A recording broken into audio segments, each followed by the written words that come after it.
तो 25 साल का लड़का, सामने एक मिग पायलट का केस, थोड़ी जिम्मेदारी बहुत ज़्यादा आ गई होगी आपके ऊपर। अंदरूनी किसी एक प्रॉब्लम और इशू की वजह से उनके साथ वो हुआ जो शायद किसी के साथ होना नहीं चाहिए था। बट ऐसी तो कई घटनाएं घटी होंगी। ये तो केस चलो सामने आ गया और आप लोगों ने फाइट की, बट ऐसी तो कई घटना आर्मी में या एयरफोर्स में घटती होगी। कैला जी जो थे उनके पास उस टाइम पर कोई एविडेंस नहीं था, क्योंकि ये चीज़ें शेयर करी नहीं जाती हैं।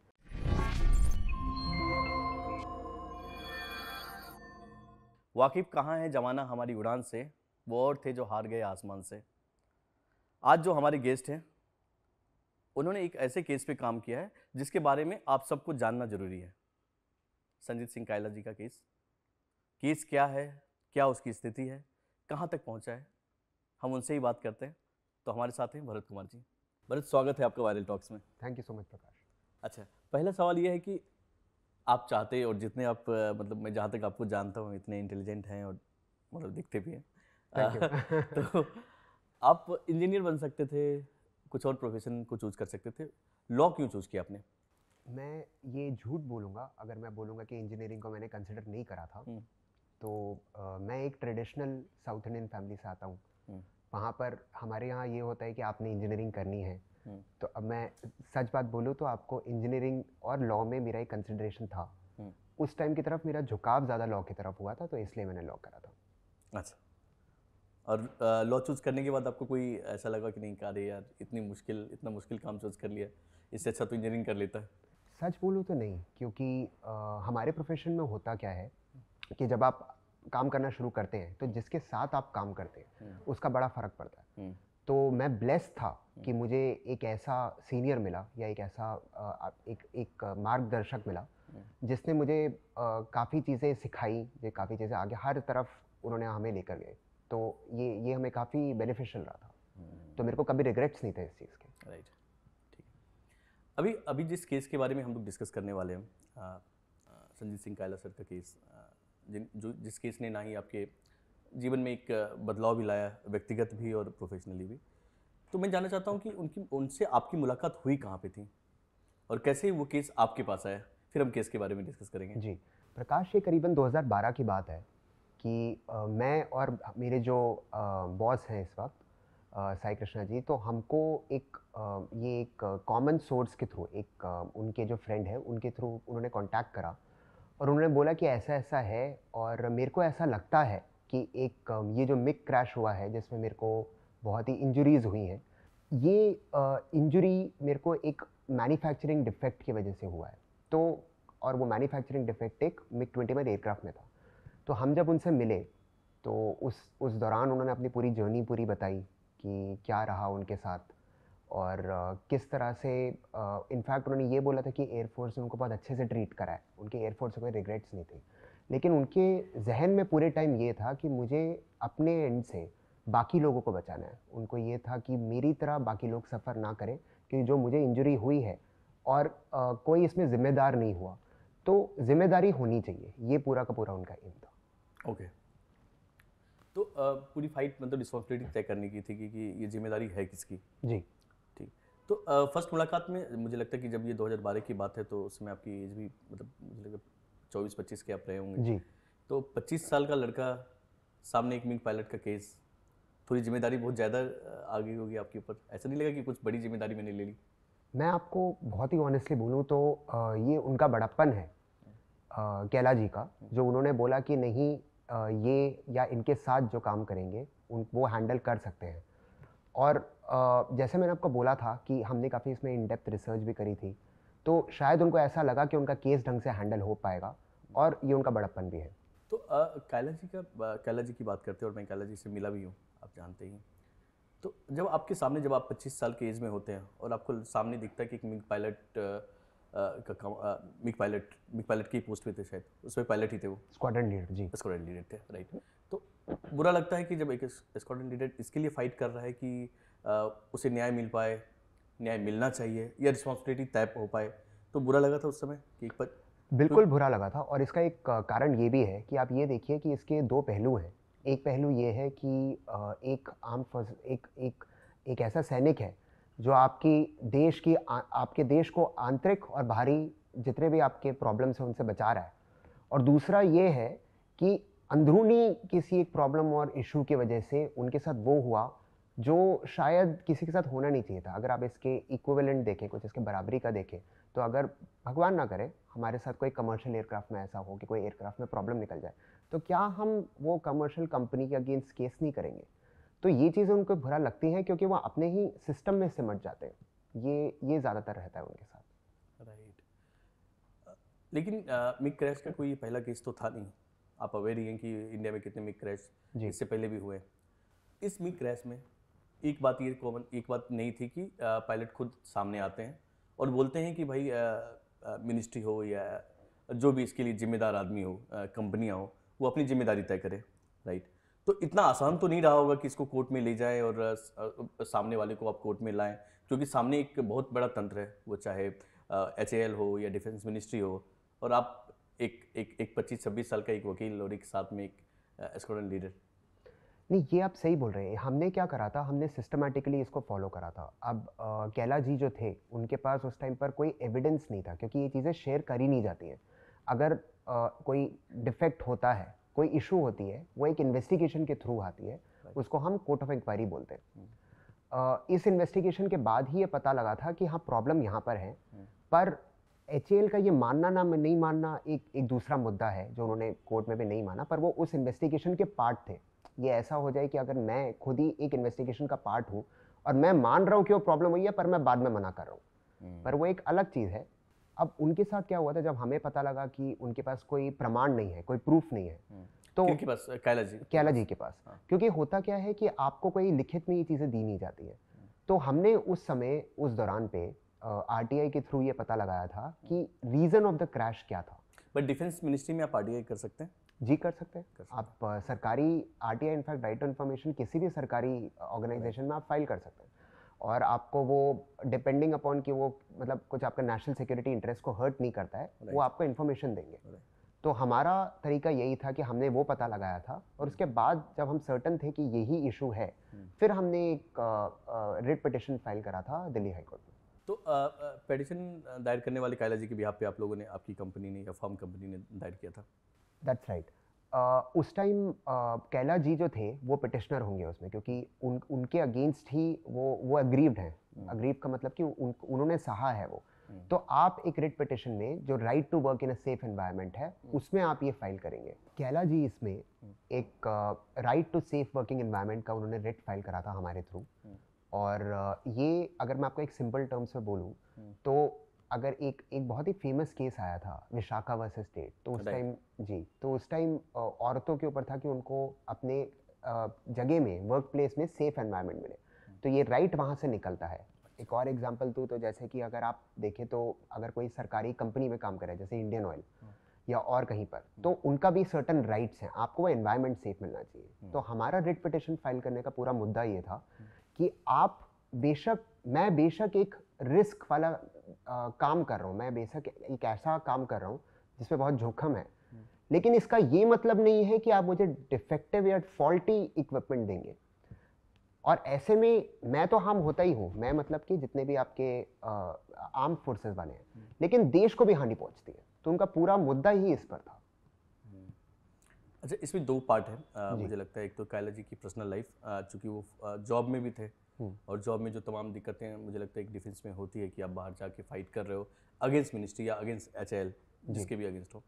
और दूसरा प्रोसेस ये जुडिशियल वाला रहा, जहाँ पे उनको बार बार आना पड़ता होगा, कि वो आते होंगे यहाँ पे फाइट करते होंगे, केस लड़ रहे हैं, और केस में भी अप एंड डाउन चलता हो। लंबी जर्नी है, मतलब आज मुझे लगता है 11 साल हो गए इस बात को। जी 2012 में शायद आप लोगों ने 2012 में शुरू करा था। शुरू किया था 2013 में। जी।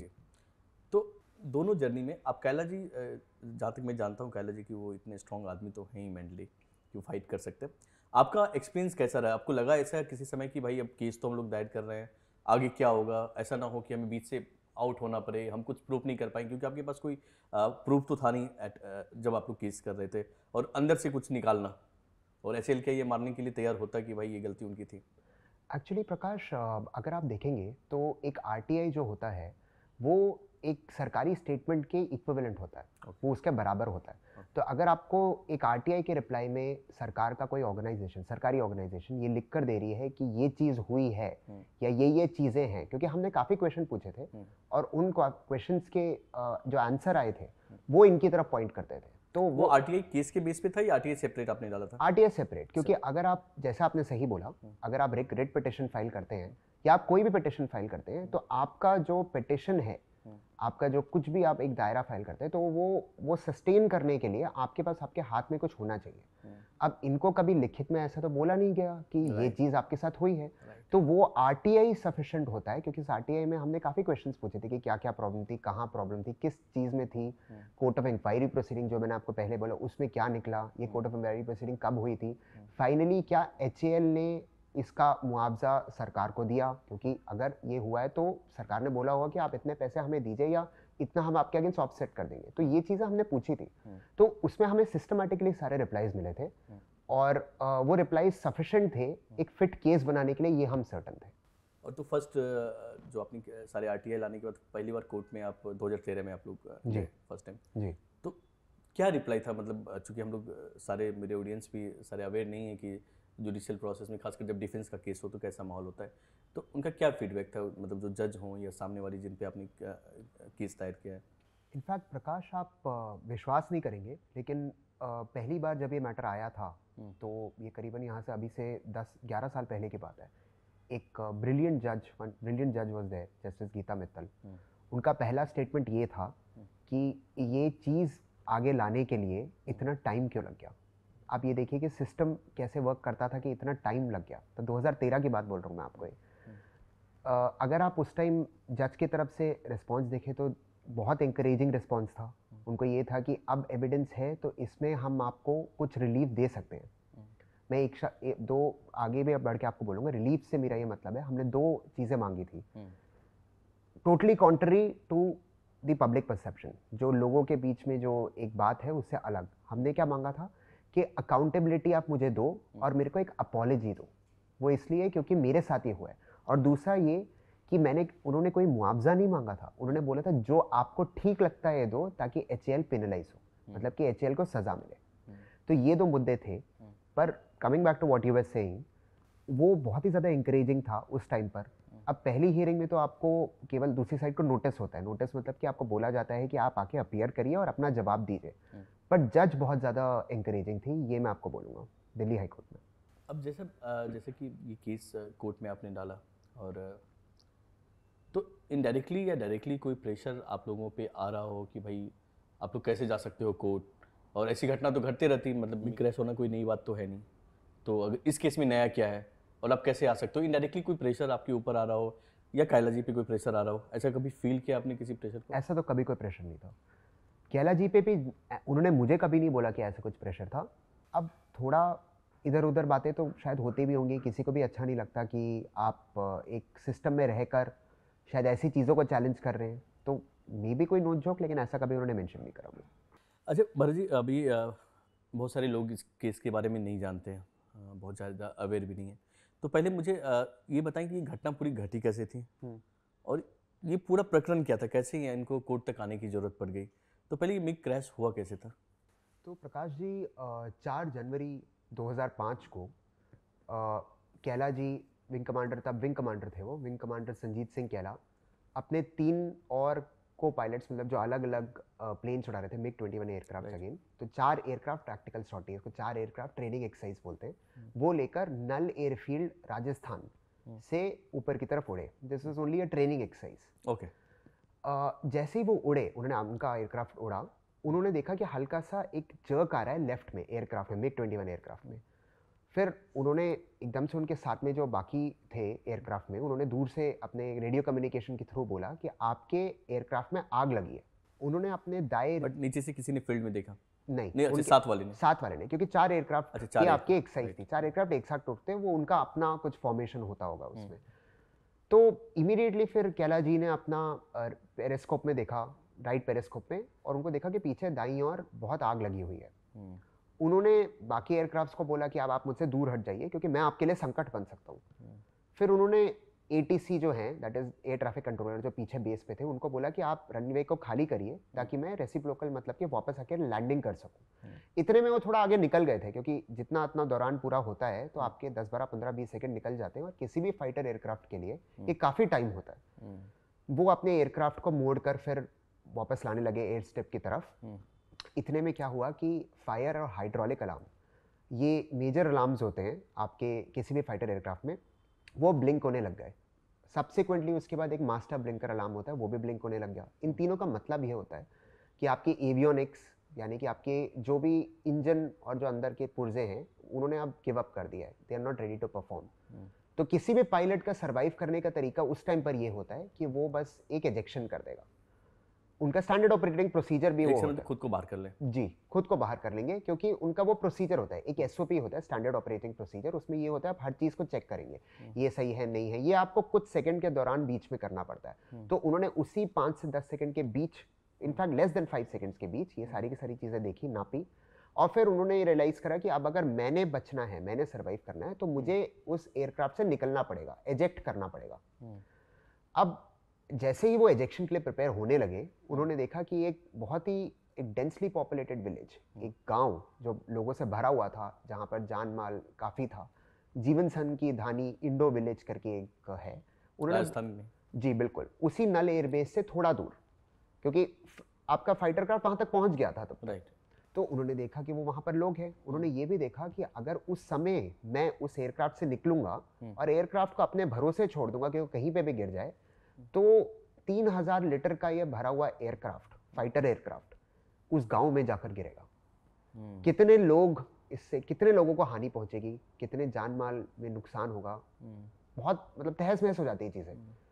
उनने अपनी इजेक्शन को डेलिबरेटली डिले करा, और डिले मतलब कि उन्होंने और आगे खींचा, और जैसे ही उन्होंने विलेज को क्रॉस करा, जीवन सिंह की धानी इंडो विलेज को, उन्होंने उसी वक्त एजेक्ट करा। अब ये जाहिर सी बात है कि जब आपका एक तरफ का पूरा जल गया है और पूरा आपका एयरक्राफ्ट गोल गोल घूमने लग जाता है, तो वो जिस सर्कमस्टांस में एजेक्ट करे, मतलब जिस तरह से वो निकले एयरक्राफ्ट में से, वो काफ़ी मुश्किल था, एक पहली बात ये। और दूसरी बात ये कि वो ज़्यादा ऊपर नहीं गए। नॉर्मल तरह से ये कहा जाता है कि 4000 फुट कम से कम होना चाहिए एक एजेक्ट करने के लिए, अगर एक पायलट को सेफ लैंडिंग करनी है तो।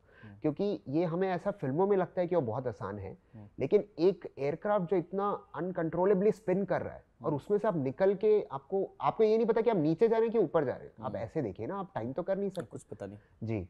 तो वो जब निकले इस एयरक्राफ्ट में से, तो उनका एक पहली बात ये थी कि वो बहुत नीचे थे, और उसके बाद उनका जैसे पैराशूट खुला, वो ज़मीन पर लगे, और उनको हल्का सा स्टिफनेस, मतलब उनको लगा कि बैक में उनका हल्का सा खिंचा है, क्योंकि अब जाहिर सी बात है, आप फोर्स से गिरेंगे तो आपको लगेगा वो। उनको हॉस्पिटल ले जाया गया। ये गांव से कितने दूर गिरे थे?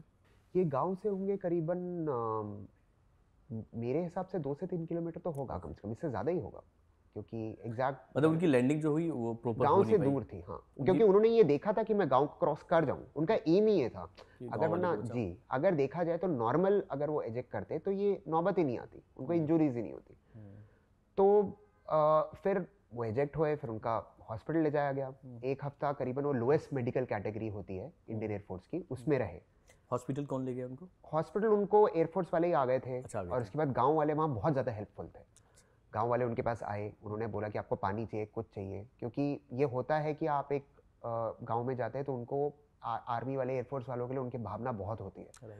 तो वो इमीडिएटली वहाँ पहुँचे, उन्होंने उनको ऑफर करा। जैसे उनको हटाने लगे, ये भी उन्होंने मुझे बताया था एक बार कि उनको जब हटाया जा रहा था तो उन्होंने बोला नहीं, अभी मुझे मत हटाओ, एयरफोर्स वालों को आने दो, क्योंकि आप जिस तरह से हटाएंगे, मैं सीट के साथ हूँ, ऑलरेडी पेन हो रहा है, तो कुछ प्रॉब्लम हो सकती है, क्योंकि आपको ये चीज़ें सेंस हो जाती हैं। फिर सब्सिक्वेंटली उनको, मैंने जैसे आपको बोला कि उनको हॉस्पिटल ले जाया गया। एक हफ्ता वो हॉस्पिटलाइज थे लोएस्ट मेडिकल कैटेगरी में। और इन दौरान क्या हुआ, उन पर मल्टीपल टेस्ट हुए। उस एरिया में कुछ टेस्ट नहीं थे, कुछ उनके during the latter part of January test हुए। मोटा मोटा ये हुआ कि सारे टेस्ट होकर 22 फरवरी 2005 को उनको एक institute of aviation medicine Bangalore होता है, वहाँ पर भेजा गया कि आप यहाँ पर एक एवैल्यूएशन लीजिए। और ये घटना किस डेट को हुई थी? ये घटना हुई थी 4 जनवरी 2005 में। ओके। इसमें एक भगवान की दया इसमें ये थी कि उनको कोई हड्डी उनकी टूटी नहीं थी। भाई हड्डी टूटी नहीं थी, मेरा मतलब ये नहीं है कि वो इंजरी नहीं हुई थी। ऐसा नहीं होता कि नीचे गिरे और टांग उसी वक्त टूट गई। प्रॉब्लम ये हुई कि जितने भी टेस्ट करे उस दौरान, उस 1 महीने में, जनवरी में, तब उनके स्पाइनल कॉर्ड जैसा हमारा होता है पूरा, उसमें डिस्क्स होते हैं, वो ऐसे आपस में जुड़े हुए होते हैं। ये मेरे आपके ऐसे जुड़े हुए होंगे और इसमें कोई बल्ज नहीं होगा, उनका बाहर की तरफ हो गया था हल्का सा। अब ये चीज़ टेस्ट में जो हुए थे वो आई थी ये, लेकिन वो डॉक्टर जो थे वो एवेल्युएशन करने के लिए अप्रोप्रिएट नहीं थे। मेरा मतलब ये है कि वो एक महीने के दौरान उन्होंने टेस्ट करे, उन्होंने नोट करा कि यहाँ इनके डिस्क बल्जेस हुए हैं। अब गौर की बात ये है कि ये भी चीज़ उन्होंने मेरे साथ शेयर करा था कैला जी ने, कि इससे पहले का इमीडिएटली मेडिकल रिपोर्ट जो था उसमें ऐसा कोई बल्ज नहीं था। तो ये बहुत ही क्लियर था कि उस घटना के वजह से ये चीज़ें होनी शुरू हुई। Coming back to the situation, 22 फरवरी को उनका एक एक्सटेंसिव एवेल्युएशन होता है, मेडिकल पूरा टेस्ट होता है, institute of aviation medicine Bangalore, ये IAM बैंगलोर क्या कहते हैं, एयरफोर्स वालों का होता है। वहाँ पर उनसे सारे फिजिकल टेस्ट करवाए, जॉगिंग वॉगिंग करवाई, जो भी था, और वो फिजिकली फिट थे, इसमें कोई दो राय नहीं है कि वो देखने में बिल्कुल फिट थे। लेकिन डिस्क बल्ज आपको देखने से पता नहीं लगेगा। अब आपको मेरा नहीं पता लगेगा कि मुझे कोई डिस्क बल्ज है कि नहीं है, मुझे आपका नहीं पता लगेगा। आप उस सर्कमस्टेंस में जाएंगे तो आपको पता लगेगा कि हाँ ऐसा हुआ है। उनको फिर बोला गया IAM में कि आपकी कोई बोनी इंजरी, मतलब कि हड्डी का टूटना, बोन ब्रेकेज नहीं है, आप फिजिकली फिट सीम करते हैं, ये वाला जो आपका बल्ज है इसको इस वक्त के लिए नजरअंदाज किया जा सकता है। आप फ्लाइंग शुरू करिए। 3 मार्च 2005 से 7 नवंबर 2005 तक उन्होंने पूरा कंसिस्टेंटली फ्लाई किया। इस पूरे करीबन 8 से 9 महीने के दौरान उनको बहुत एक्सटेंसिव पेन अपने नेक और एक बैक में रहा। हर बार वो एयरक्राफ्ट ऊपर लेकर जाते थे हायर ग्रेविटेशन लेवल्स में।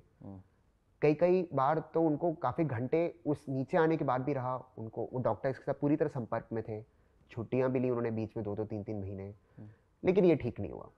करीबन 7 नवंबर 2005 को उन्होंने रियलाइज़ करा कि अब ये अगर मैं कुछ ज़्यादा ही खींचूंगा अभी, और मैं इस उम्मीद में जी रहा हूँ कि मैं अभी आगे कंटिन्यू कर पाऊंगा सर्व करना एज अ फ्लाइंग ऑफिसर, ये गलत होगा। और उनको पेन की वजह से वो खिंच गए और वो उनको हॉस्पिटल में एडमिट होना पड़ा।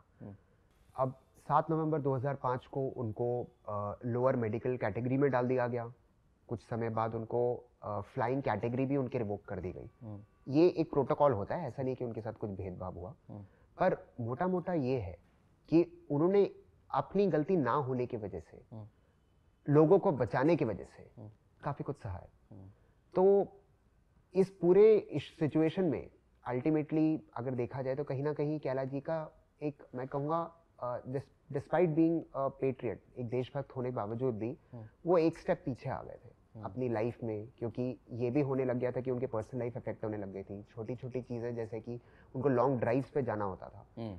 अब मैं दिल्ली में रहता हूँ, अगर मुझे दिल्ली से आगरा जाना है या अगर मुंबई से पुणे जाना है तो मैं वो नहीं कर सकता क्योंकि वो मेरा हेल्थ मुझे परमिट नहीं करेगा। तो छोटी छोटी चीज़ें आपकी अफेक्ट कर जाती है। राइट है। तो यही उनका पूरा रहा था। अब इसका दूसरा पहलू ये है कि क्रैश के इमीडिएटली बाद इंडियन एयरफोर्स ने एक court of inquiry proceedings call करी।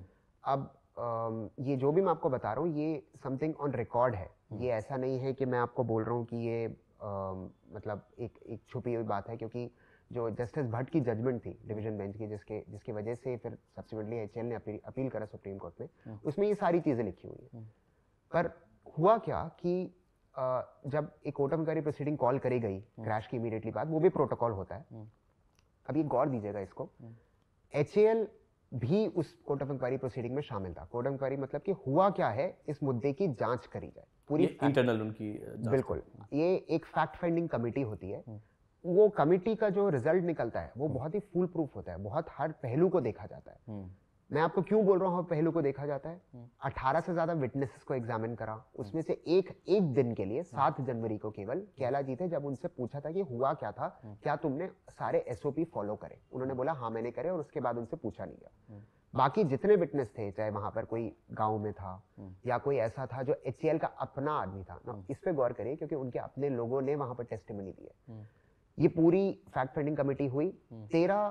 करीबन 13 जुलाई 2005 को vice chief of air staff, HAL के टॉप टेक्निकल रिप्रेजेंटेटिव्स और इंडियन एयरफोर्स के टॉप टेक्निकल रिप्रेजेंटेटिव्स वो बैठते हैं एक साथ, they sit together at air force hall Subroto park में। This is the air force headquarters in Subroto park, Delhi.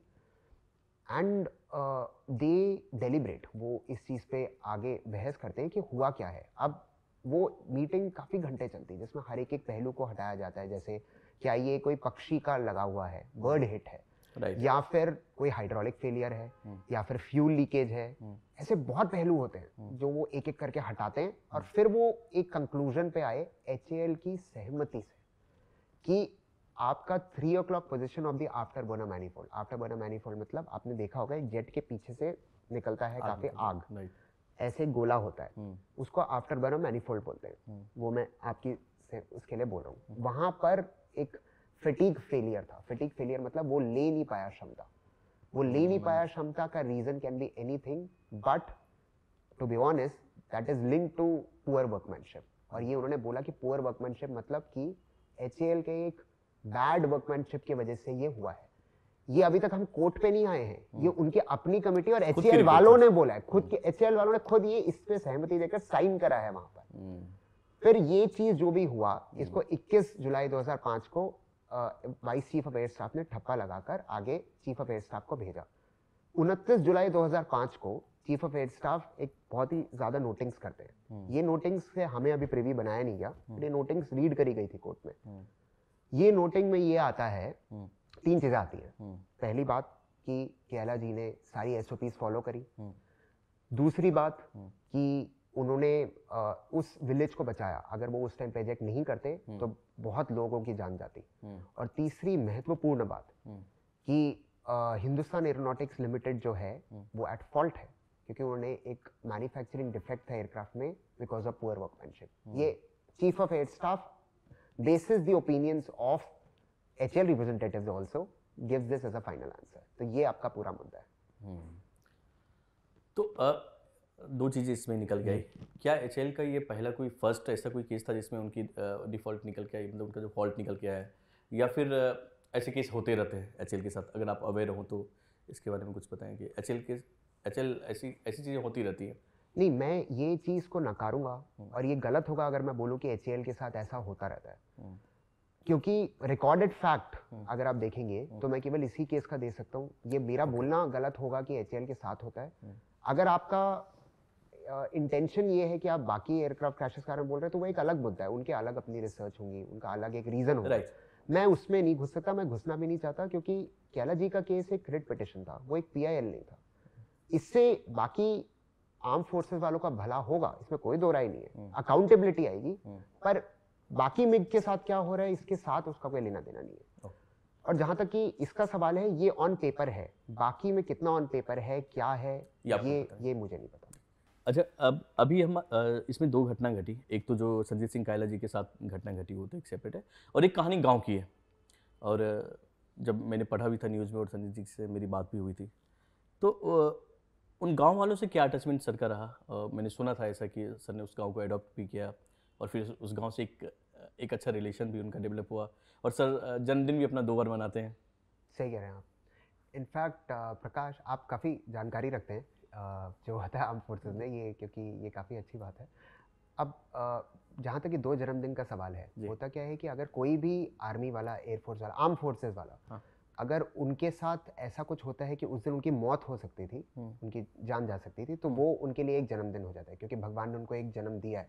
ये आर्मी का रूल है, ये यूजुअली एक रूल फॉलो होता है कि आप उस दिन करते हैं, तो हर वो आदमी जो बचकर आता है वो एक जन्मदिन, एक नया जन्म ही है। एक नया जन्म। अगर आप ऐसे परिस्थिति से निकल कर आ रहे हैं तो आपके लिए नया जन्म है। तो 2 जन्म की जहां तक कहानी है, this is how it follows कि आपका उस दिन आपका फिर से जन्म हुआ है, इसलिए आप 2 बर्थडे बनाते हैं। और जहां तक कि उनके गांव का सवाल है, गांव को एडॉप्ट साइड, हाँ, तो हुआ क्या था, और आप उस इंसान के बड़प्पन आप देखिए इसमें कितनी ज़्यादा है कि जब ये पूरी इशू हुई तो वो उसके बाद फिर गांव वापस गए, क्योंकि उनको थैंक करना था जो हुआ था। उन्होंने ये रियलाइज़ करा कि वहाँ पर रोड नहीं डला है और वहाँ इलेक्ट्रिसिटी के भी इश्यूज़ हैं। तो उधर जो लोकल MLA थे वो उनके साथ उनको जाकर मिले, उन्होंने बोला कि ये इश्यूज़ हैं, आप देखिए कैसे एड्रेस हो सकते हैं। वो उनके साथ मिले और उन्होंने वो इश्यूज़ को एड्रेस करा। वो रोडें वहाँ डली हैं, और मैं ये मेरा बोलना गलत होगा कि वो शायद MLA ने नहीं करा था वहाँ, लेकिन वो उसके बाद ही हुई है जब उन्होंने पूरा फॉलो अप करा और ये चीज़ें हुई। तो अपने एंड से उन्होंने काफ़ी कुछ करा, बच्चों के लिए काफ़ी लेकर गए। ये कहीं ना कहीं एक आदमी का बड़प्पन ही होता है, ये अगर आप देखोगे तो अब हम फिर से उनके केस पे आते हैं। मतलब गांव से जो उनका कनेक्शन है वो तो मैं जानता हूँ। केस में 2005-6 के करीब सारी रिपोर्ट सबमिट हो गई जी। HAL के थ्रू। जी केस फाइल होता है 2012 में, जी 6 साल का गैप। जी। क्या रीजन रहा इसका? इसका रीज़न ये था कि जब आपको बताया ही नहीं गया कि किस वजह से ये मुद्दा क्यों आया है। अगर मैं आपको एक सिंपलर टर्म्स में बोलूँ, आप ये देखिए, सरकार से उनको कभी कोई ऑफिशियल कम्युनिकेशन नहीं आई कि मैन्युफैक्चरिंग डिफेक्ट था या पुअर वर्कमैनशिप थी, इसलिए आपके साथ ये हुआ। ओके। उनको केवल ये बोला गया कि आप जो है मेडिकली आपको नीचे बिठा दिया गया है, मतलब आपको एक डीमेरिट कर दिया गया है, और दूसरा उनको ये बोला गया कि आप अभी फ्लाई नहीं कर सकते, आप नॉन फ्लाइंग कैटेगरी में आ गए। उसके सिवा उनको कुछ बोला नहीं गया। जब तक आप RTI फाइल नहीं करेंगे, जब तक आपको नहीं पता लगेगा, तब तक आप ये बातें आप फाइल ही नहीं कर सकते कोर्ट में। तो long and short of it, कोई ऑफिशियल कम्युनिकेशन सरकार से आपको है ही नहीं, आपको पता नहीं है कि ये मूल मुद्दा है, तो आप कैसे फाइल करेंगे कुछ। और उनको कब लगा कि अब केस करना चाहिए इस पे, या ये बात अब कोर्ट तक जानी चाहिए? सच बात ये है कि जब आपको फिजिकली बहुत हर्ट होने लग जाता है, जब आपकी डेली लाइफ पे इफेक्ट पड़ता है, जैसे मैंने आपको पहले बताया कि आपकी एक लॉन्ग ड्राइव पे आप जा नहीं सकते, तब आपको लगता है कि कुछ नहीं तो आप ये तो पता लगाएं कि इसका रीज़न क्या था, ऐसा क्यों हुआ।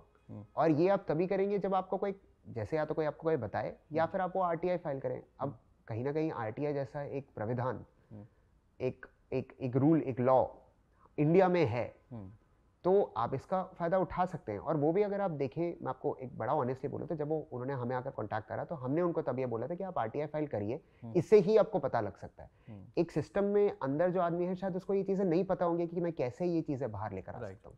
बट 2012 तक मतलब ऐसी कोई घटना उन्होंने कोई जिक्र किया हो संजीत सर ने, कि उनके साथ ये घटना घटी और उनको अब लगा कि नहीं बस अब बहुत हो गया, अब मुझे बात आगे बढ़ानी ही चाहिए? नहीं, आप ये सही बोल रहे हैं। इसलिए मैंने जैसे आपको बोला, होता क्या है कि जब तक आपको फिजिकली ये टोल नहीं लेता, आपकी हेल्थ आपके लिए सबसे ज़्यादा इंपॉर्टेंट है। जब हेल्थ आपकी डिटोरेट होती है, 10 चीज़ें आपकी इफेक्ट होने लग जाती हैं आजू बाजू, आपको ये चीज़ खुद ही लगने लग जाती है कि मैं कम से कम ये तो पता लगाऊं कि किस वजह से ये नहीं हुआ या किस वजह से ये हुआ है, मुझे रीज़न पता होना चाहिए। टू माई नॉलेज कोई कम्युनिकेशन उन्होंने नहीं सेंड करा, उन्होंने बस RTI फाइल करा जब उन्होंने, क्योंकि उन्होंने हमें कॉन्टैक्ट करा, उनको पता नहीं था कि ऐसे होता है। किसी भी आदमी का, किसी भी आर्म फोर्सेस वाले का ये जानना कि मैं पता लगाऊं, आधे लोगों को ये पता नहीं होगा, उनको ये सिखाई नहीं जाती। उनको बोला जाता है आप अपने ऑर्डर्स को ओबे करिए, जो कहीं ना कहीं सही भी है अगर आप देखें तो। राइट, आर्मी चलती इसी बेस पे, बिल्कुल सही कह रहे फॉलो करते हैं। बिल्कुल सही कह रहे हैं। बट ऐसी तो कई घटनाएं घटी होंगी, ये तो केस चलो सामने आ गया और आप लोगों ने फाइट की, बट ऐसी तो कई घटना आर्मी में या एयरफोर्स में घटती होगी जिसका कोई अकाउंटेबिलिटी नहीं, जिसकी कोई मतलब किसके कारण गलती हुई, कहाँ पे गलती हुई, ये तो कोई अकाउंटेबिलिटी करने वाला कोई है नहीं। अकाउंटेबिलिटी का जहाँ तक कि आप एक मुद्दा उठा रहे हैं, ये बहुत ही एक महत्वपूर्ण मुद्दा है। अकाउंटेबिलिटी के बिना अगर मैं आपको बोलूँ सच्चाई, तो दुनिया नहीं चलती। आज अगर मैं कुछ लेता हूँ, मैं अगर एक बल्ब भी लेता हूँ, वो बल्ब अगर फूटता है तो कंपनी अकाउंटेबल है। कुछ भी मेरे साथ होता है, मैं एक वॉच लेता हूँ, वॉच पे कुछ होता है तो कंपनी अकाउंटेबल है। Accountability in defence is a very major factor. अगर आप देखेंगे, अब मैं इसमें थोड़ा सा आपको पीछे लेकर जाता हूँ, अगर आप देखेंगे तो जितने भी आपके OEMs हैं, इनफैक्ट अगर जो अंग्रेज सरकार थी 1940s में, उन्होंने ये एस्टैब्लिश करा था आपके जितने भी आपके वो हैं, एक PSUs आप बोल सकते हैं, एक ऑर्डिनेंस फैक्ट्री करके, आपने इसके बारे में सुना होगा, आई एम वेरी श्योर। वो सब्सिक्वेंटली ऑर्डिनेंस फैक्ट्री का ही सिस्टम चलता आ रहा है। 2021 में जाके एक ऑर्डिनेंस फैक्ट्री DPSUs बने, दैट इज डिफेंस PSUs, और वो साथ में डिवाइड हो गया था। मैं आपको क्यों पूरा ये बोल रहा हूँ, क्योंकि डिवीजन ही इसलिए मेरा ये मानना हुआ होगा क्योंकि आपको कहीं ना कहीं वो अकाउंटेबिलिटी लानी है, आपको ये बोलना है कि आपने ढंग से काम करना है। वो सिस्टम ढंग से, इससे पहले ढंग से चल नहीं रहा था, ऐसा मेरा मानना है। तो coming back to on the what you mentioned on the aspect of accountability, वो अकाउंटेबिलिटी जहाँ तक कि इनका सवाल है बहुत ज़्यादा इंपॉर्टेंट है, क्योंकि वो आप इसको इस तरह से देखिए कि कैला जी नहीं, पर शायद कोई और, अगर वो कोई भी जहाज चला रहा है, कोई भी इक्विपमेंट यूज़ कर रहा है, तो वो कब कर रहा है, या तो ऐसे कोई ट्रेनिंग में कर रहा है या फिर किसी असली युद्ध में कर रहा है। इंडिया में युद्ध अभी 2019 में युद्ध नहीं हुआ, लेकिन एक सिचुएशन ऐसी बन गई थी बालाकोट के दौरान जब ये हो सकता था। आने वाले टाइम में भी ऐसा हो सकता है। हमें चीन से खतरा है, हमें काफ़ी अंदरूनी खतरे में भी हो सकते हैं अगर कोई इंसर्जेंसी बढ़ जाए। तो क्या मेरा आपसे प्रश्न ये है कि आप ये चाहेंगे कि हमारे जो आर्म फोर्सेस वाले हैं, हमारे सैनिक हैं, हमारे एयरफोर्स वाले हैं, वो कोई ऐसा इक्विपमेंट यूज़ करे जहां पर मैन्युफैक्चरर खुद ये बोलने को तैयार नहीं है कि ये ढंग से चलेगा कि नहीं चलेगा। इसका मेरा बोलने का ये मतलब नहीं है कि वहाँ चेक्स एंड बैलेंसेस नहीं है, बट वो चेक्स एंड बैलेंसेस में कहीं ना कहीं लैप्स हुआ है, इसलिए तो ये इशू हुआ है ना।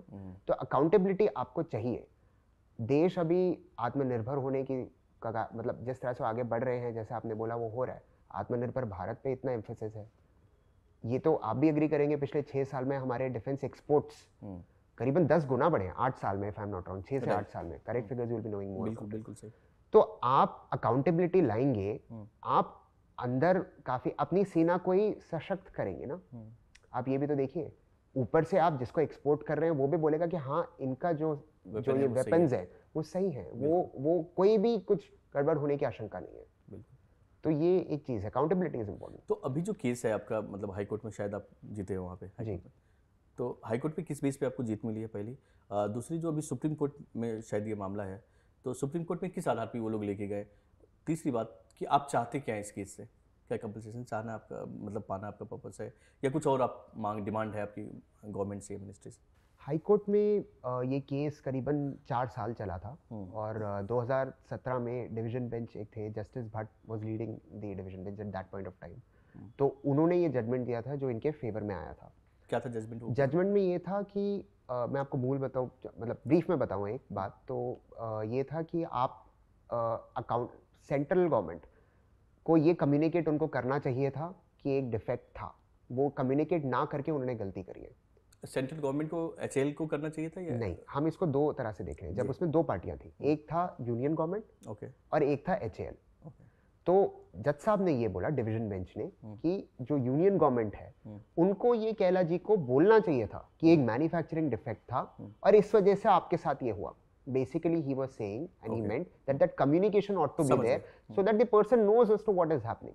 And the second thing, दूसरी चीज जो उन्होंने बोली वो ये थी कि HAL लायबल है और उसका एक रीजन है। उन्होंने बोला कि आप खुद ही उस कोर्ट ऑफ इंक्वायरी प्रोसीडिंग में थे जब ये चीज डिसाइड हुई, जो आपने पहले बताया रिपोर्ट में। बिल्कुल, रिपोर्ट में थी।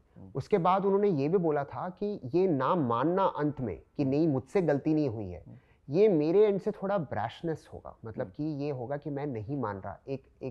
एक तरह का एक एरोगेंस भी हो जाता है इस तरह के स्टेटमेंट कि मैं नहीं मान रहा, मैं वहां था लेकिन मैं तब भी नहीं मान रहा। तो उन्होंने बोला आप लायबल हैं और आप ये नहीं बोल सकते क्योंकि मैं एक डिफेंस मैन्युफैक्चरर हूं इसलिए मैं लायबल नहीं हूं।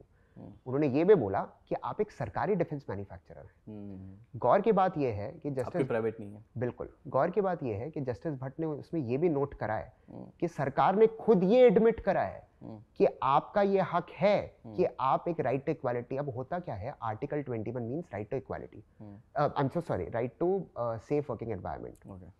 Article 21 right to safe working environment के हिसाब से आपको राइट टू लाइफ का एक सबसेट होता है ये, और आपको ये बोला जाता है कि आप एक सेफ एनवायरनमेंट में काम करेंगे। तो उन्होंने बोला कि आप उससे बंधे हुए हैं, आप ये नहीं बोल सकते अभी क्योंकि आप एक डिफेंस मैन्युफैक्चरर हैं इसलिए आप उससे बंधे हुए नहीं होंगे।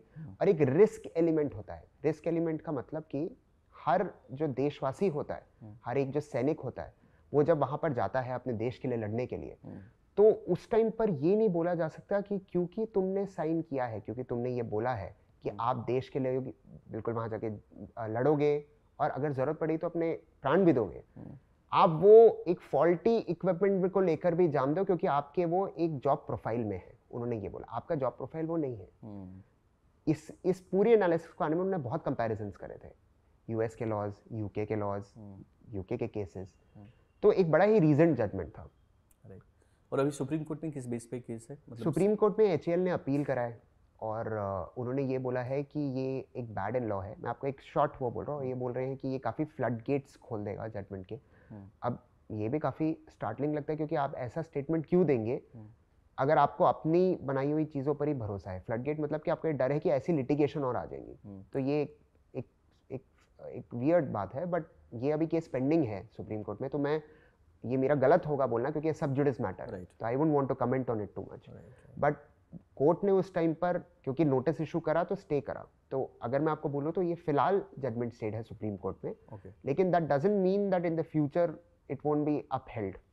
That is what I am trying to say, the high court judgment. Right, but मतलब एज ए इंडियन भारतीय नागरिक होने के कारण नाते, मतलब जो एक आम आदमी जो हम हैं, आप हैं, और जो सोचते हैं कि भाई हमारे घर से बच्चे जाते हैं डिफेंस में, एयरफोर्स में हो, आर्मी में हो, और जब इस तरह की घटना घटती है कि आप किसी दूसरी फॉल्ट के कारण आप शहीद होते हो या इंजर्ड होते हो, तो ये तो मतलब अकाउंटेबिलिटी की चीज़ है कि भाई आपको इस बिल्कुल पे है, सोचना चाहिए। बिल्कुल है। आप जो बोल रहे हैं वो सही बात है और मेरे को लगता है कहीं न कहीं अगर आप देखेंगे तो इस दौरान पिछले 10 सालों में और हमें ये बहुत फ़र्क दिख रहा है।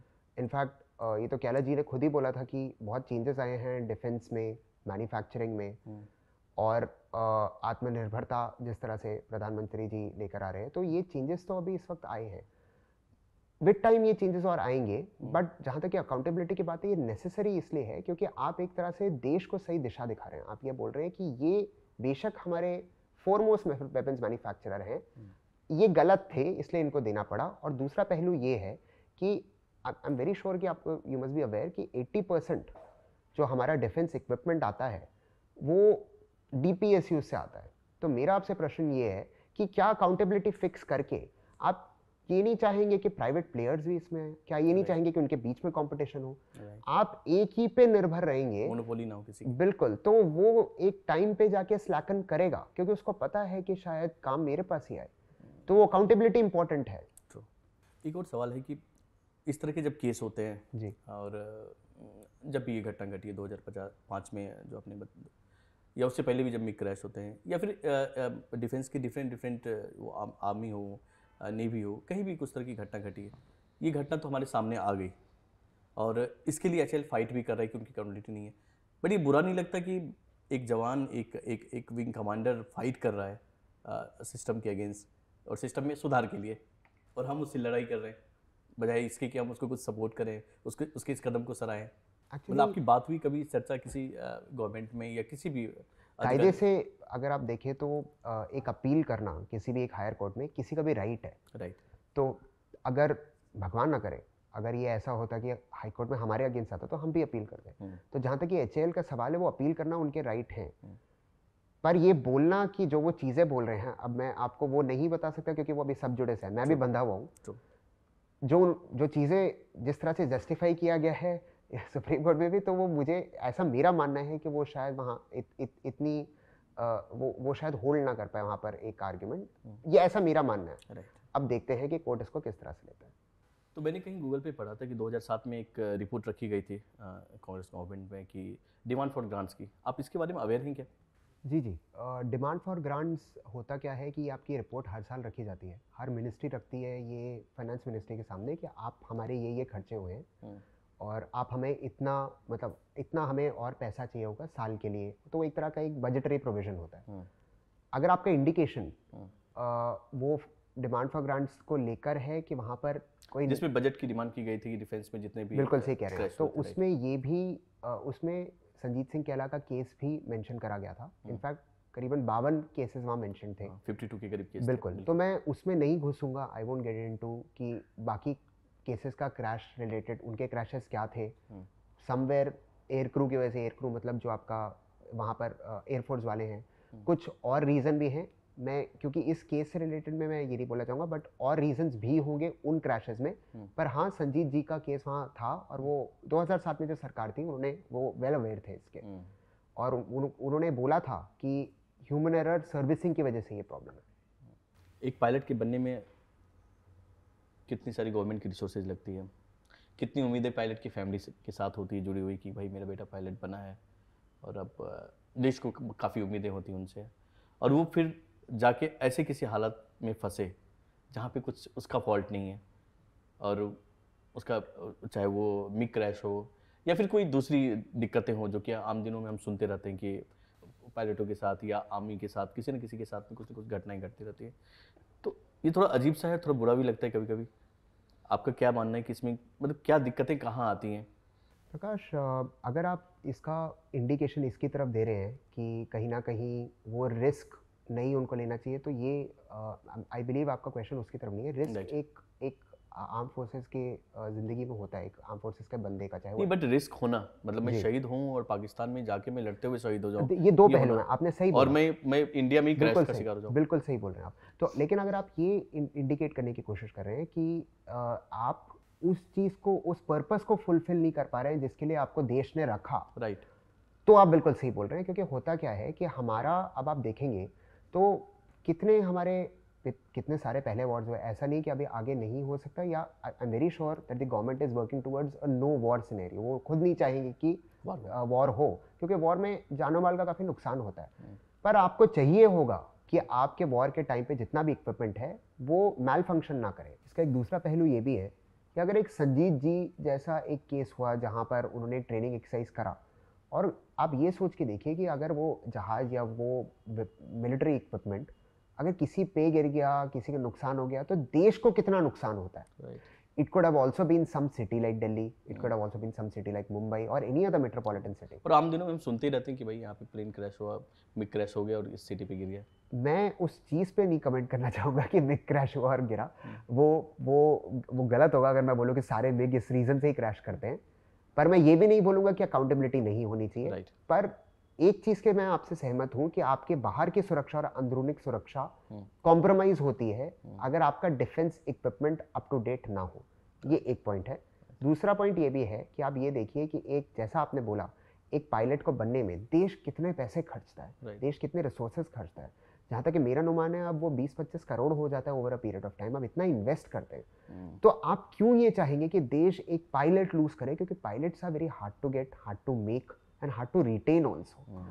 आपको चाहिए होगा कि आपका पायलट आपके साथ रहे। राइट। तो फिर आपका जो टोटल मुद्दा है, मुझे लगता है कि एक राइट टू फ्लाई का मुद्दा है कि भाई किसी भी एक पायलट को एक राइट हो कि वो ऐसे किसी भी ऐसा कोई फ्लाई ना करे जिसमें उसको पता है कि यहाँ पे गड़बड़ होने वाली है। आप ये कहना चाहते हैं? नहीं, हमारा मुद्दा ये है, प्राइमरीली हमारा मुद्दा अकाउंटेबिलिटी से लेकर है, पर हमने जो राइट उनका इन्वोक करा है, जैसे आपने वो सेफ जोन की बात की थी, बिल्कुल सेफ वर्किंग एनवायरनमेंट, जैसे कि वो मैंने आपको बोला था कि विशाखा वर्सेस स्टेट से ही वो इंडियन ज्यूरिस्प्रूडेंस में आता है उस तरह से, मतलब इंडियन लीगल हिस्ट्री में, मैं आपको एक सिंपलर टर्म से बोलूँगा इंडियन ज्यूरिस्प्रूडेंस का मतलब, और उससे अगर आता है तो आप ये नहीं बोल सकते कि एक आर्म्ड फोर्सेस वाले को एक गलत इक्विपमेंट यूज करा जाए और उसके लिए कोई सेफ वर्किंग एनवायरनमेंट नहीं है। ये सरकार की रिस्पॉन्सिबिलिटी है कि वो एक करेक्ट डिफेंस इक्विपमेंट दे जिसको वो यूज करे एक शत्रु पर। ये मैं बोलने की कोशिश कर रहा हूँ। आप ये नहीं बोल सकते कि कोई भी आर्मी वाला ये चीज मान के चले कि वो उस पर बैकफायर करे। Right. Thank you so much Bharat. Thank you so much. आप आए यहाँ पे और आपने सारी चीज़ों से हमें अवेयर कराया, और उम्मीद करेंगे कि जब भी इसका जजमेंट आए तो एक पॉजिटिव जजमेंट हो और कुछ ना कुछ डिफेंस में इस पर ज़रूर सुधार हो, अकाउंटेबिलिटी लोगों की तय हो, किस कौन जिम्मेदार है, ये बातें फिक्स होनी ही चाहिए, ऐसा मेरा मानना है।